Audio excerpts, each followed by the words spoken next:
Bomdod namozining oxirgi vaqti qachon? Ya'ni quyosh chiqishiga necha minut qolguncha o'qish kerak? 3 ta taqvim bo'lsa, 3 tasida quyosh chiqish vaqti har xil bo'lsa, biri 7:41, biri 7:42, biri 7:43 bo'lsa, qaysini hisobga olish kerak?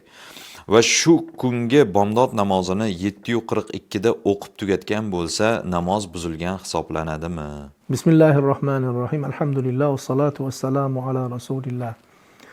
Aslida namoz vaqtlari bu quyoshning harakatiga qarab belgilanadigan holat. Bomdod namozi bo'lsa, demak bomdod namozining eng oxirgi vaqti quyoshning gardishi yer yuziga chiqishligi bilan to'xtaydi. Ya'ni quyoshning gardishi ko'rinishi bilan bomdod vaqti o'tgan bo'ladi. Buni endi keyingi vaqtlarda hisob kitoblar rivojlanganligi uchun, demak mana bunday taqvim bilan, soat bilan, minut, daqiqalarigacha belgilab berish imkoniyati paydo bo'ldi. Mana shundan kelib chiqib, demak bizga endi o'lcham, asosiy belgi bu taqvim bo'ladi.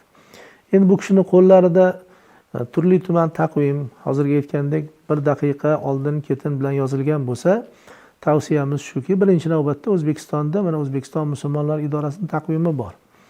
Bu har tomonlama ishonchli, tekshirilgan taqvim. Mana shuni tanlab olsinlar o'zlari uchun.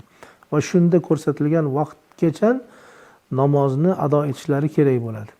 Lekin hozir savol berilgan holatda agar har xil taqvim bo'ladigan bo'lsa, eng quyisini oladilar. Misol uchun 41, 42, 43 daqiqa degan bo'lsa, 41 daqiqagacha o'qib olishlari kerak.